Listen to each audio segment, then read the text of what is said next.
Troubled regional banks are turning to hot money using expensive brokered deposits to shore up their draining balance sheets, then cranking out risky loans to stay one step ahead of the debt collector. What could go wrong? Last quarter, the deposit exodus from regional and community banks stabilized. But it turns out there's a very good reason for that. They are essentially renting deposits from the major banks like Morgan Stanley or Fidelity.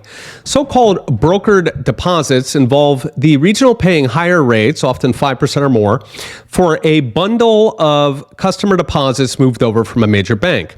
They do this so they don't appear to be losing deposits, but the problem is it costs them roughly 5 times more than real customer deposits, meaning they have to make increasingly risky loans to service the hot money.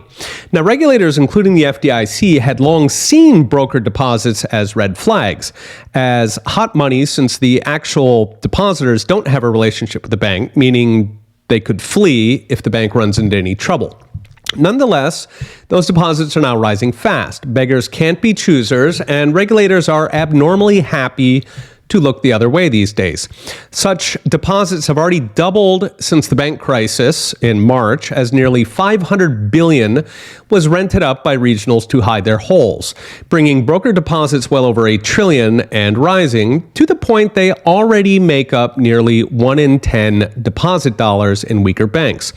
In case you're wondering, banks making particular use of broker deposits include Truist, Comerica, Zions, and some of the banks on the March hospice list like Western Alliance. The fundamental problem is that the Fed's rate hikes have gouged a hole in regional bank vaults, and they're desperately using whatever they can to hide it. The Fed is already lending over $100 billion on fictitious asset prices to hide losses, the BTFP program, and now major banks are making a ton renting out deposits so regionals can continue to hide their depositor erosion.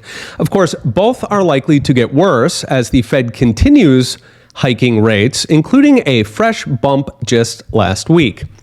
It would be really nice to have a banking system that was actually sustainable rather than one held together with duct tape, bailing water, BTFPs, and brokered deposits all smoke and mirroring their way to paper solvency using taxpayer handouts and shell games. Alas, generations of lobbyists have dedicated their lives to building our ruling Ponzi scheme, and especially the megabanks love the system just the way it is. They make money when it works. They make even more money when it breaks.